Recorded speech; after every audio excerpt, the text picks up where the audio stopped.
don't think there's any way there's any significant amount of unfermentable sugars in there. So what you're saying is I don't know shit. No. That's basically what you're telling me. What I'm about to say is that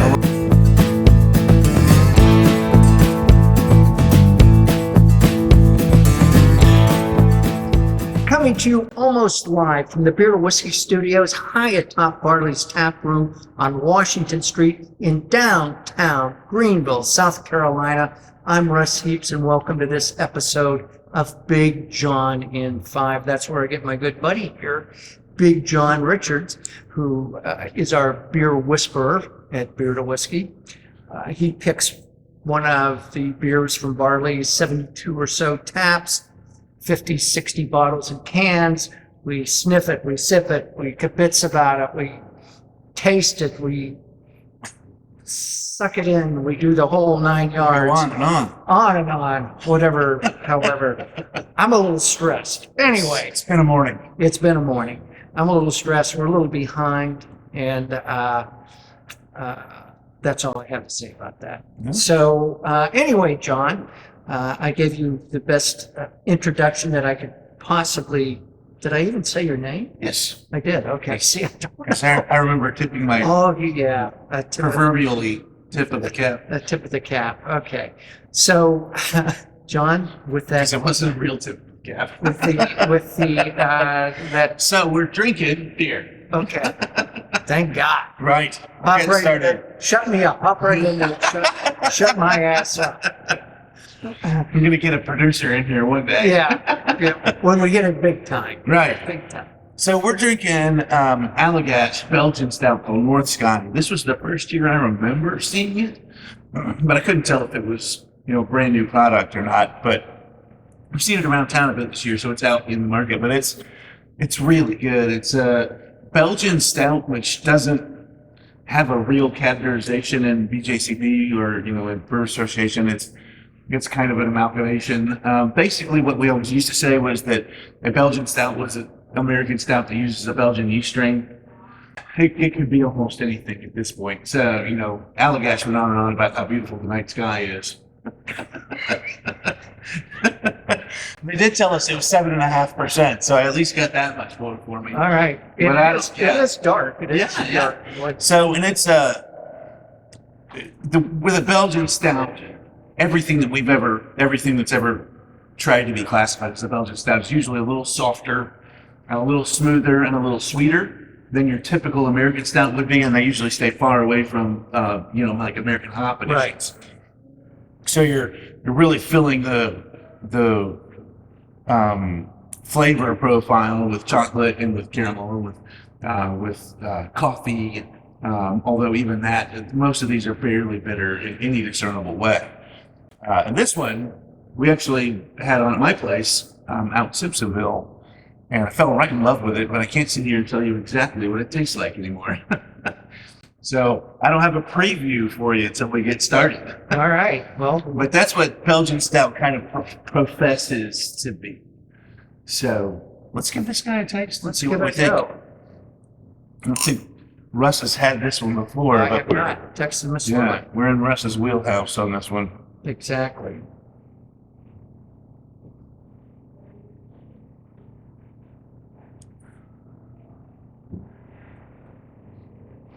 I'm getting like some brown sugar kind of. Yeah, there's a little bit of that. Yeah, there's definitely a dark, caramelized sugar thing going on, and there's more coffee than I probably remember or expected out of this. But it's all coffee and coffee roast. It's like I put a little spoonful of coffee beans in my mouth. I don't think it's that. I don't get that big of coffee. Do you? I taste the coffee. I think coffee's the biggest thing I've got, and I've got some of that cocoa-y dark chocolate going on. But I've got that. yeah, and the body is real clean. It's like probably a medium, on a thickness scale. It's like a Guinness. Yeah, I mean it drinks almost that light. Yeah.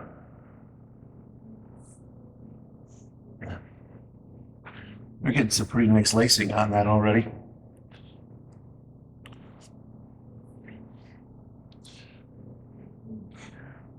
What you got, Liz? Is there any milk in this? I'm getting a little, on the back of my tongue, I'm getting that sort of, how the residue that, like lactose, like a milk stout would yeah, I have. couldn't come up with lactose because I'm too frazzled. It's been a day, I'm too frazzled. I'm drinking this like It's been a day already, and it's our first beer. like it's Nesquik or Right. whatever that is. And we're a good 2 hours behind schedule on Yes. this segment where we would normally start because the universe has conspired against us. It's just one of those days. But we have good beer, and we're doing this for you. We're suffering through all these, We're battling Yeah. through all this. right. See, I can't even come up with my vocabulary words either. I know. Right. IR. So I don't think there's any lactose in this. It doesn't list it or act like it's a milk stout of any kind. It didn't list any extra ingredients. And this, to me, given that light of a body, I don't think there's any way there's any significant amount of fermentable sugars in there. So what you're saying is I don't know shit. No. That's basically what you're telling me. What I'm about to say is that a lot of Belgian brewers, and they may have done this here, use what's called a dark candy sugar that is a deeply caramelized sugar syrup that's black when it goes into the beer, that adds color to the beer without adding bitterness, the way black patent malt even would. But when it goes in, the yeast just goes in and eats it right up, so it doesn't add any real body.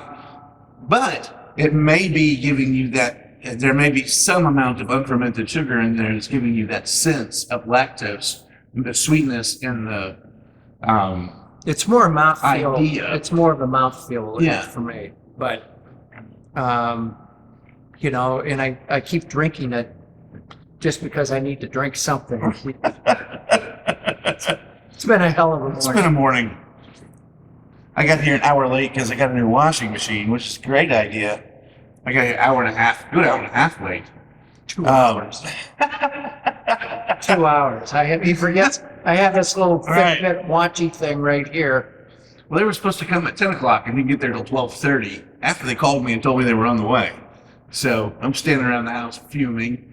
I got here and was fuming about traffic and told Russ that we're probably at a place where I could go on a good rant without too much provocation. Except we don't have time, so we're gonna Right. we'll let him do it Right. in the next segment. Right. And then by the time we finally got started, we were both frazzled enough that we had to talk about it. And then we had a little audio issue that wasted another 15 or 20 minutes. Allagash, where is it? Portland, Maine. Well, Freeport, Maine, which is right outside Portland. Okay. And they are well worth the trip up there if you get the chance. They are a fantastic brewery with always have good experimental beers on in the tap room that don't go anywhere else. I have not ever had anything of theirs that I did not. They- Don't they do Curio? Yes, they do Curio, which is Curio. ridiculous. Most of what they do is Belgian style, but they throw a few, like they'll throw an IPA out in the market from time to time or something weird, but almost everything they do is Belgian style. And like often mixed fermentations and things like that. So Right.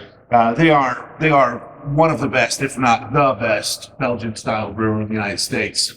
So they're worth the trip to your local store if you're on the East Coast, and they're worth looking them up for trades or for a trip out to Maine, because Portland's a great beer destination in its own right. Yep, that's true. Anything else?